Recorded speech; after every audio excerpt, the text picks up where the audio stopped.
No, I gulped. The white rose that Chancellor Scholz placed on the porch of Magdeburg Cathedral, he could just as easily have placed on his own political grave. Immediately after this symbolic gesture, the country's leader was surrounded by local residents who shouted insults and threats. The Chancellor trotted fearfully to his car, and armed guards covered him. The background is as follows.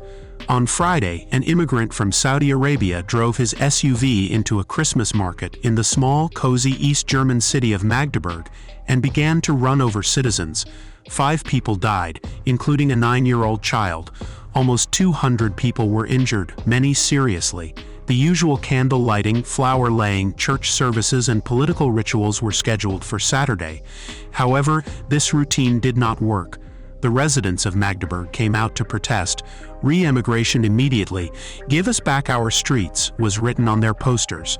Deport them all, the crowd shouted. The press has already called them far right. The police have worked on the demonstrators. In a word, the situation in Germany is very similar to the riots in England this summer, which broke out after a Rwandan teenager killed 3 girls. Information about a terrorist poured gasoline on the fire of public discontent. This man has an absolutely carnival biography.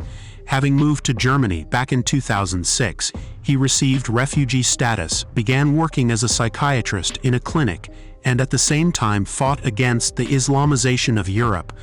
On social media, he claimed, for example, that Chancellor Merkel should be executed for her indulgence of migrants. A psychiatrist gone crazy is a phenomenon well known to specialists. The extremist did not hide his exotic ideas from anyone and was active in every possible way. The Saudi secret services warned their German colleagues about the danger of this man long before the terrorist attack. Ordinary Germans also informed the authorities.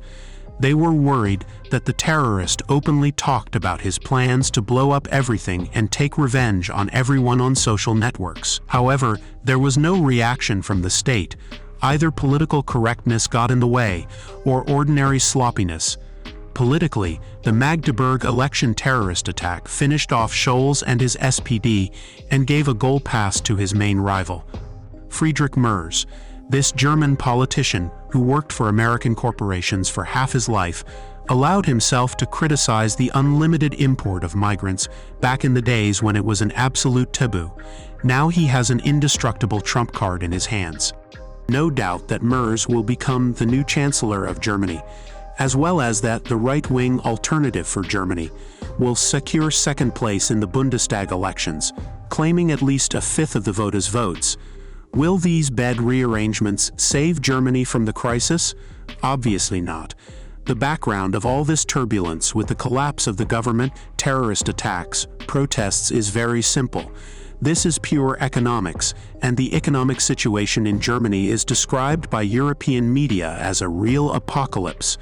Companies are moving to the USA and transferring production to China. Leading corporations are laying off thousands of employees. Prices for everything continue to rise, unlike salaries. The expectation that the import of migrants would reverse the negative trend in the economy did not come true. The shortage of qualified personnel is only growing.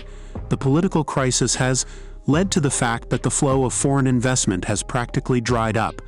Who would want to get involved with such an unstable country as modern Germany? And most importantly, the authorities have no ideas on how to feed the hungry and provide good jobs for the youth.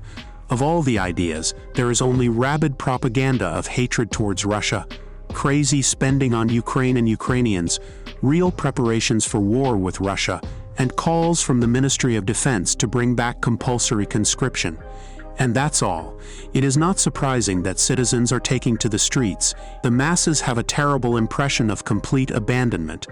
They are somehow trying to survive, and the government is floating in the Empyrean, kissing Zelensky and dragging the world to a nuclear war. It's just madness. Citizens of the once richest countries in the world point blank do not recognize their land, plunging into decline and chaos. These are completely different countries from the ones they were born in and spent their childhood in. with their clean streets, stable high incomes, traditional morals, and beautiful Christmas markets. Today, the residents of Magdeburg come to their Christmas market not to celebrate, dance and drink mulled wine, but to protest against the government's policy of urging them to stay at home. The locomotive of the European economy has left the tracks and is flying into the abyss. All the other countries of the European Union are obediently following behind it like trailers on a coupling. And the one to blame for everything that is happening is absolutely right, you guessed it. It is Putin. He knows us well. Putin knows how to inflict painful blows on us. The head of the Ministry of Defense, Pistorius, explained to his fellow citizens the outrages happening in Germany. According to him, Putin is strengthening the army so that by 2029-2030 it will be able to strike a blow at NATO, and at the same time interferes in the electoral processes and finances such parties as Alternative for Germany and Sarah Wagenknecht Union. Well, then, as they say, goodbye and good luck. The elections in Germany are scheduled for February 23rd. In Russia, it is a day off. It is clear that Putin will go all out. Is it possible to declare the election results invalid in advance? After all, that is how it is done in countries with developed democracies.